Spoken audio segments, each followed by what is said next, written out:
Errol Mannick here on the John Mendola Show. We're talking Abington Heights girls soccer.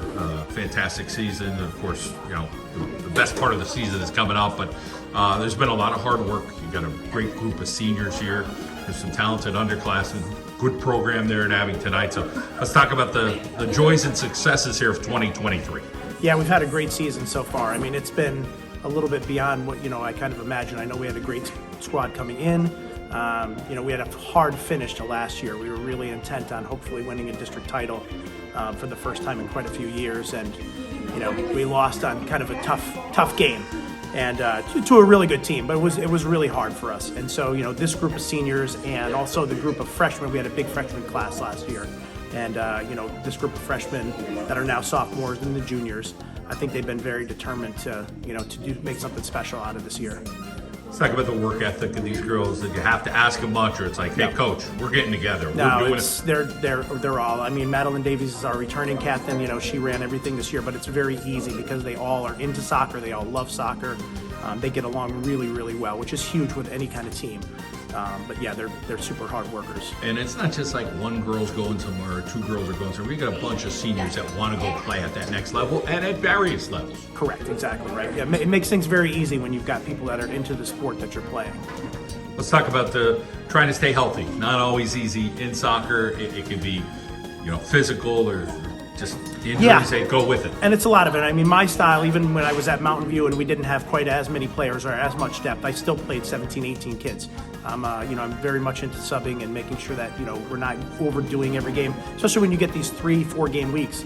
You have to be very smart about what you're doing and limit. And, sometimes they don't like that, but that's part of staying healthy and hopefully being ready to go when it counts. Let's talk about being competitive and being able to stay atop in your league. There's some good competition out It's there. A hard league and it's a hard district. I mean, I think AAA girls is probably the hardest district, boys or girls, in a big area here. And it's been for many years. You got Dallas, you got Crestwood, you have Berwick, you have Valley View.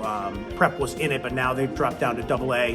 North Pocono's really surged a lot, and Pittston area has gotten better. So our, AAA really, when you get into playoffs, whether you're the 1 or 2 seed doesn't really matter so much because every game is going to be very hard. The competition's great. Our league is very good. Every team in our league is really good. So you're getting good games the whole time. So it's a nice thing. So I'll tell you what I know. I know you coach basketball. I know you've coached soccer.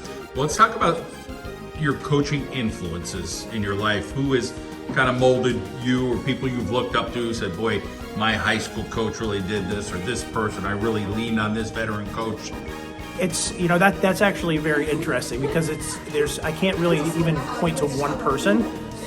There's a lot of different varying influences that I would have. I would say when I first started, the most important thing to me was when I was coaching in high school, I really didn't feel I was pushed, and I wanted to be pushed a little bit more. I played soccer mainly, but I played a little bit of basketball. So my first influence was actually trying to change what I didn't get. And push them a little bit more. Try to make them, know that I care about them as people and as individuals, and also make them understand what we're doing and why. Because one of the things I didn't also get when I was growing up coaching was a lot of times we would do things and I'd be like, well, why are we doing this? And I don't ever want my players to feel like we're doing something unnecessarily. If we're doing something, if it's conditioning, it's for a purpose. If we're working on speed, it's for a purpose. If we're subbing, it's for a purpose. Not just doing it randomly. There's purposes behind it. I want them to know that. I think, sometimes I succeed with that, sometimes I don't, but that's my goal. And then as I've gone, there's just been a lot of, different coaches that I've seen and watched and talked to. I mean, I think in basketball, Bobby Lambert, that was at Mountain View for a long time. I always looked up to him and his style. He was defensively oriented. He was tough, but he loved his kids, and that's how I kind of want to be. From a soccer perspective, I always liked Coach Jacobs that was here before at Abington, even when I didn't really know him that much. And Coach Klingman as well. He's been a great soccer influence in this area.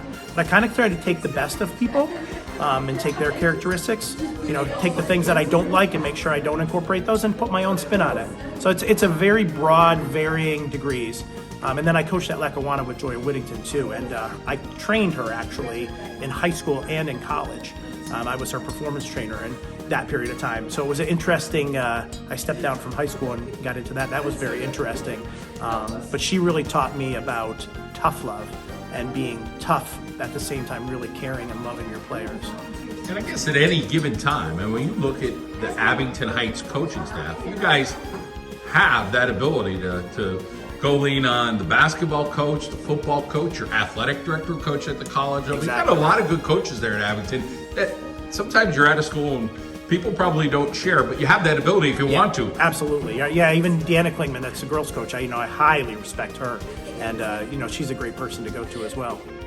So going forward here, it's going to get interesting. The playoffs are going to be here, and you guys are kind of full steam ahead. Like, hey, we want to go meet this challenge. We have big goals this year. This Abington team has talent, and it's pretty much you guys are just write your own thing. It's not like, well, we got to wait for this or wait for that. You guys are trying to write your own story. We are definitely. We've had 4 main goals. So first was to win our division, which we accomplished. Second was to win districts. That's upcoming. Abington's never won a girls' state playoff game. That's our third. And then obviously to win a state championship. Those things are all possible and also very hard to get to. But that is now what we're concentrating on as we go forward here. And there's a lot of really good teams, and we know where it's going to be the hardest thing in the world to accomplish. But I think we've put in a lot of work, and we're hoping to try to it. Love your determination, your focus, Coach, and we wish you the best the next few weeks. Thank you, sir. I appreciate it very much.